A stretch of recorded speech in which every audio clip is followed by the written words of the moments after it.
निघते मी. आजी प्लीज थांबा.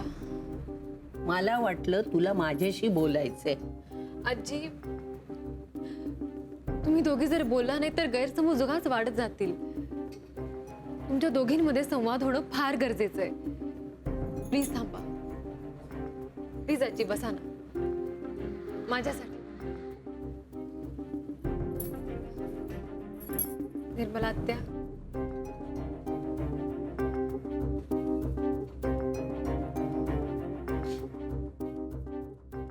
मला कोणाशी बोलायचं नाहीये, लक्षात ठेव. मलाही कोणाशी बोलायचं नाही मानसी. काही गोष्टी फक्त समजून घ्यायच्या असतात आणि कोणतीही आई तसंच करेल. आपल्या मुलाला समजून घेणं फक्त आईलाच जमतं. पण समजून घेण्यासाठी मुलांनी तसं वागावं लागतं. सगळी अपेक्षा आईकडून करायची नसते मानसी, लक्षात ठेव. आतापर्यंत सगळ्या गोष्टी तुझ्याशीच शेअर केल्यात मी आई. घरातल्या छोट्यातल्या छोट्या गोष्टींमध्ये माझा सहभाग असतो आणि तरीही तू माझ्याशी अशी का वागलीस? मी नाही तुझ्याशी शेअर केलं. मोनिकाच्या बाबतीत मी तुझ्यावर विश्वास टाकला. म्हटलं तू आहेस, विक्रांत आहे, म्हणजे मला लक्ष द्यायला नको. तू विश्वास नाही मोडलास माझा. अगं तुला तिचे रिपोर्ट्स काढून चेक करायला सांगितलं होतं, तेव्हा तुला सत्य कळलं असणारच. तू का लपवलंस माझ्यापासनं? बरोबर आहे आई, पण मी असं का वागले त्यालाही काहीतरी कारण असेल ना. एरवी मी अशी कधी वागत नाही आई. ते कारण तरी सांगायचं होतं मला. मग त्यावर तुला मी एकही प्रश्न विचारला नसता. तू म्हणते ना तसं घेतलं असतं समजून मी. नाही आई, तसं नाहीये, पण ही गोष्टच तशी आहे. नाहीतर आत्ता जेव्हा तुझ्या समोर हे सत्य आलं तेव्हा तू माझ्यावर विश्वास दाखवला असतास. तू दाखवला ना, म्हणून तुला शिक्षा नाही केली मी. नाहीतर एव्हा ना तुला आमचं घर कायमचं बंद झालं असतं, लक्षात ठेव.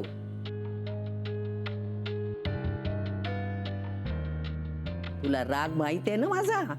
जर तू विश्वास ठेवला असशील तर त्याच विश्वासाने मी तुला जे काही सांगते ते तू ऐकशील.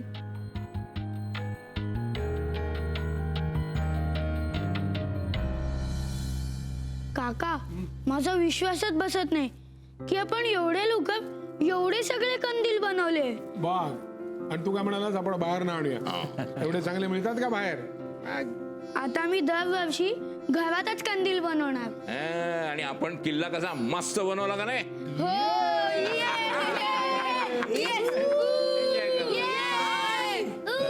केवढा दंगा. झाले कंदील बनवून. चला आता बाहेर जाऊन बघा कुठे लावायचे ते. जा सांभाळून सांभाळून सावकाश. अहो आई कुठे गेले? अगं असेल इथे जवळपास गेले असेल कुठेतरी. बराच वेळ झाला ना. पण हो, नॉर्मली तिला एवढा उशीर होत नाही. येईल थोडा वेळ आपण वाट बघूया. तशी ती आपल्या जीवाला खूप सांभाळते बरं का. नाहीतर मी जाऊन बघून येऊ का नेहमीच्या ठिकाणी? बरं मी काय म्हणते, रांगोळी काढू ना?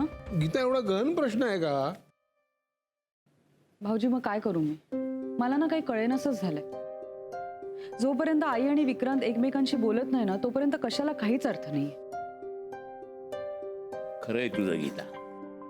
आता हेच बघ ना, या इथे कंदील तयार आहे, फराळ तयार आहे. तू तर रांगोळी काढायला सुद्धा तयारी करून ठेवून दिलेली आहेस. पण ती दोघं जर एकमेकाशी बोलत नसतील तर त्याचा काय उपयोग आहे? खऱ्या अर्थानं दिवाळी साजरी केली असं होणारच नाही. किती प्रयत्न केले आपण, पण सगळे फसले. अशा वेळी माईच्या नादाला लागणं हे चुकीचंच आहे. वेळ फुकट घालवला आपण. नानोमा असं म्हणू नका, आपण प्रयत्न सोडायचे नाही. अरे यश काय सध्या मिळत नाहीये, मिळेल कधीतरी. दादा हे बघ, मी न ठरवलं आज काही झालं ना तरी जाऊन आईसमोर बसायचं, नाहीतर आशेने हा दुरावा वाढत जाईल रे. मग काय करणार आहेस तू? मी एकटा नाही, आपण सगळ्यांनी मिळून करायचं. मनाची तयारी करून ठेवा, यावेळची दिवाळी एकत्र आणि धमाल करत साजरी करायची. दादा आज आई आली ना की सगळ्यांनी जाऊन आई समोर बसायचं. ठीक आहे. खूप प्रश्न आहेत आणि ते सगळे विचारायचे आहेत मला, पण आता काही खात्री उरली नाही मानस. कसली खात्री आजी? हीच की मला सगळ्या प्रश्नांची खरी खरी उत्तरं मिळतील. एकदा तोंड भाजलंय ना. एकदा असं झालं म्हणून मी परत परत तशीच वागेन असं का मनात आणतेस तू? अगं काहीतरी कारण होतं म्हणूनच यावेळी मी अशी वागले ना. तुमची परवानगी असेल तर मी थोडं बोलू? आजी, निर्मला आत्यांना जे झालंय आणि ज्या पद्धतीने झालंय त्याचा खूप पश्चाताप होतोय. कारण तसं नसतं ना तर त्यांच्या डोळ्यात मला पाणी दिसलं नसतं. मनसी, आत्या, जाऊ दे, तू काही सांगू नकोस. तिचा विश्वासच उडालाय माझ्यावरचा. नाही आत्या, त्यांना काही गोष्टी समजणं गरजेचं आहे, मगच तर त्यांचा गैरसमज दूर होईल ना. आजी, मला आत्या म्हणाल्या की ह्या वर्षी पहिलीच अशी दिवाळी असेल जी मला माझ्या माहेरी साजरी करता येणार नाही. मला सांग, याला जबाबदार कोण आहे? ती स्वतःच ना. मुळात तिने मला खरं काय ते सांगितलं का नाही? बरोबर आहे आई तुझं. मी ना तुला एका जुन्या गोष्टीचं उदाहरण देते. काही वेळेला सत्य लपवणं ही त्या वेळेची गरज असते. मोहन आणि विजयपैकी आपला विजय अभ्यासात आणि त्यातूनही गणितात खूप हुशार होता, पण मोहन मात्र यथातथाच होता. त्याच्या शाळेतून त्याची मोठी बहीण म्हणून मला त्याच्या वर्गशिक्षिकेने बोलावलं होतं. 3 वेळा चिठ्ठी दिली होती. कसली चिठ्ठी? त्याच्या पालकांसाठी, म्हणजे तुझ्यासाठी आणि बाबांसाठी दिली होती ती चिठ्ठी. हेच की मोहन अभ्यासात मागे पडतोय, त्याचं अभ्यासात अजिबात लक्ष नाहीये, खोड्या करण्यामध्ये त्याला जास्त गती आहे, विशेषतः गणितामध्ये तो अतिशय कच्चा आहे, तेव्हा त्याच्या अभ्यासाकडे तुम्ही घरच्यांनी लक्ष द्या वगैरे वगैरे. तू मला ती चिठ्ठी दिली नव्हतीस, यांना दिली होतीस. नाही, तुला सांगते, एके रात्री मोहन हळूच माझ्याकडे आला. खूप घाबरला होता तो. मला म्हणाला, ताई मला खूप भीती वाटते, तू बाईंनी दिलेली चिठ्ठी आईला दाखवली तर नाहीस ना? तू दाखवणार आहेस? तू जर मी सांगितलं तसा अभ्यास करशील आणि चांगले मार्क मिळवशील तर ती चिठ्ठी मी आईला दाखवणार नाही. आणि तुला सांगते, त्या वर्षी त्याला अतिशय चांगले मार्क मिळाले होते आणि आज तर तो स्वतःचा क्लास चालवतो. आई, त्यावेळेस मी हे सगळं तुझ्यापासून लपवून ठेवलं, म्हणूनच आज मोहन सक्सेसफुल झाला. आणि आत्ता हे तुला कळल्यानंतर तुला त्याचा राग येतोय. पण तुझं म्हणणं असं आहे की माझ्या चिडण्यामुळे, माझ्या रागवण्यामुळे मोहनचं नुकसान झालं असतं. नाही नाही आई, नाही आई, लहान मुलांना आहे ना फक्त त्यांच्या आईवडिलांचा धाक असतो. त्यामुळे आपले आईवडील चिडले तर आपलं सगळं संपलं अशी भीती त्यांना वाटत असते. त्यामुळे त्यावेळेस जर तू चिडली असतीस तर कदाचित त्याने अभ्यासाकडे लक्षच दिलं नसतं, तो कोडगा झाला असता. आणि त्याला ज्याची भीती वाटत होती ती गोष्ट मी तुझ्यापासून लपवून ठेवली त्याच्यामुळे त्याच्या वागण्यात फरक पडला. काही वेळा खोटं लपवणं भल्यासाठी असू शकतं आई.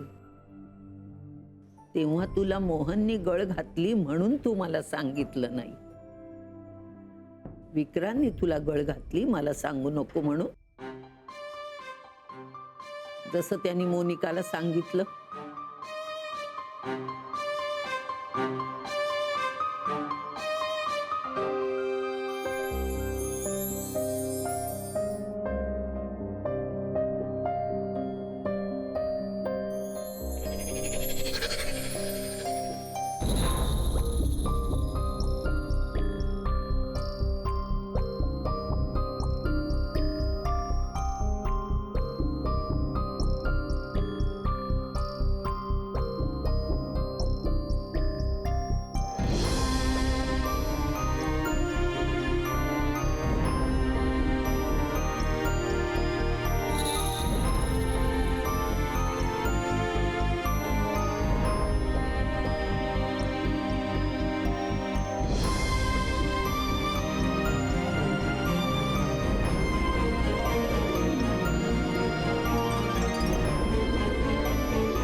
आई, त्यावेळी विक्रांतने मला रिक्वेस्ट केली कारण मोनिकाची अवस्था तशी होती. ती वेळ खरं बोलण्यासाठी योग्य नव्हती असं वाटत होतं. तेव्हा वेळ येईल तेव्हा बोलू असं विक्रांतच म्हणाला. म्हणजे माझ्यावर विश्वास नाही हेच खरं आहे ना. लग्न, कांदे पोहे, भेटीगाठी सगळं नाटक होतं ना.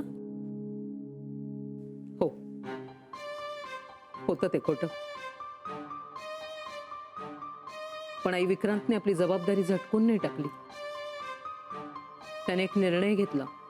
त्यावेळेस ते सांगणं बरोबर वाटलं मी. आई, काही वेळेला गोष्टी लपवल्या जातात ना, ते नाती टिकवण्यासाठी. त्यात कोणाचं नुकसान करण्याचं किंवा कोणाला दुखावण्याचा हेतू नसतो आई. डिप्लोमॅटिक उत्तर दिलंस निर्मले तू. खर तर तू तशी नाहीयेस. चांगल्यासाठी खरं लपवलं तरी खरं ते खरं आणि खोटं ते खोटंच असतं. हो आई, मी नाही म्हणत नाहीच आहे. आणि मी त्यावर एक्सप्लेनेशन सुद्धा देत नाहीये तुला. तुम्ही अशी वागलात ना म्हणून आपली माणसं म्हणून तत्वांना मुरड घालावी लागते. कुठे मुरड घातलीस? दसऱ्याच्या दिवशी तू माझ्याशी बोलली सुद्धा नाहीस आणि त्यानंतर तर तू माझ्याशी बोलणंच टाकलंस. माझ्या जीवाची काय घालमेल झाली माझं मलाच माहिती. विक्रांतला लांब केलंस, सगळ्या घरापासून मला दूर केलंस तू. कारण जे पटत नाही ते पटत नाहीच निर्मले. जे खटकतं ते खटकतंच. आपली चूक समजा, पश्चाताप व्हावा म्हणून. माफ तेव्हाच करता येतं जेव्हा गुन्हेगाराला आपला गुन्हा कबूल असतो आणि त्याने शिक्षा भोगलेली असते. म्हणून तुम्हा दोघा गुन्हेगारांची शिक्षा कायम आहे. हो, पण ती अजून किती वेळ चालणार आहे आई? किती वर्ष? आजी आजी, आईनी ना चकलीच्या ना सोऱ्या मागितलाय. हो हो, काढून ठेवलाय, देते. हा,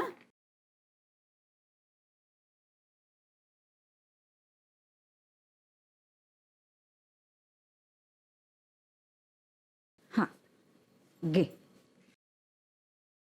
आजी, आईने विचारला तुम्हाला परत कधी हवाय? काही घाई नाहीये. पण तुम्ही चकल्या कधी करणार? नाही करणार यावर्षी. मग तुम्ही लाडू आणि शंकरपाळी तरी करणार का? नाही करणार. दिवाळीच नाही करणार. म्हणजे नाही, काही नाही. जा, आईला सांग काम झाल्यावर सावकाश द्या, काही घाई नाहीये. हा, बरं, थँक्यू. का कोण जाणे यावर्षी दिवाळी येऊच नाही असं वाटतं. नको तो आनंद, नको ते सोहळे. ए आई, माफ कर ना. मी दिलेलं उदाहरण आणि घडलेली गोष्ट याच्यात खूप फरक आहे. मला माहित आहे. जे काही केलं ना ते सगळ्यांच्या हितासाठीच केलं. विक्रांतला त्याची शिक्षा झालेलीच आहे. रोज भोगतोय तो ती. शिक्षा भोगल्यानंतर परिस्थिती बदलायला हवी ना आई.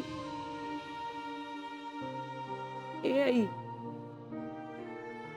माफ कर ना. राग नको ना ठेवूस. मोहनला पण एकदा शिक्षा देऊन मग माफ केलं होतंस तू. विजयाच्या बाबतीत पण तू माफी केली होतीस. विक्रांतच्याच बाबतीत एवढी कठोर का होतेस तू? त्याची अवस्था एखाद्या बेटासारखी झाली. अगदी एकटा पडलाय ग तो. मोनिका समोर त्याला अपराधी वाटतं म्हणून तिच्या समोरही तो बोलू शकत नाही. घरातली नेहमीची माणसं त्याला परक्यासारखी वागतात. हॉस्पिटलमध्ये येतो, निव्वळ कर्तव्य म्हणून काम करतो. हे जर सगळं असंच चालू राहिलं तर त्याच्या मनावर किती खोलवर परिणाम होईल. किती काळ एक माणूस आपल्या जुन्या आठवणींवर जगेल. भूतकाळात जगू नये, पण वर्तमान हा असा आहे, भविष्याचं माहित नाही. हे असं का जगायचं विक्रांतने? तर माफ कर ना प्लीज. आजी, I know how you feel. पण आजी, माफ केलत ना तर तुम्हालाच हलकं वाटेल. आजी, घरी सगळे थांबलेत. त्यांना दिवाळी साजरी करायची आहे, पण सगळ्यांसोबत. सणासाठी म्हणून नाही, पण तुमच्या सगळ्या शंका दूर झाल्या असतील तर. नाही, थांब मनसी. आईच्या सगळ्या शंका दूर झालेल्या नाहीये, त्या मी दूर करते. आई, तुम्हाला मोनिकाचे सगळे रिपोर्ट्स काढायला सांगितले होतेस तेव्हा मला कळलं होतं की मोनिका 4 महिन्यांची प्रेग्नंट आहे. आणि त्यावेळेस रिपोर्ट्स प्रमाणे तिची अवस्था अतिशय नाजूक होती. तुला आठवत असेल, तेव्हाही तिला खूप त्रास होत होता. त्यावेळेस जर हे काही प्रकरण वाढलं असतं तर मोनिकावर आणि पर्यायाने बाळावर त्याचा परिणाम होऊ शकला असता. आणि आजी, बाळाला कुठलीही शिक्षा होता कामा नये म्हणूनच तर तुम्ही खरं कळल्यावर सुद्धा ताईला कुठलीही शिक्षा दिली नाही. आई झालं तरी आईचं मन आहे माझं. कधी कधी मनातला अत्यंत स्ट्रिक्ट शिक्षक आणि आई यात आई जिंकू शकते.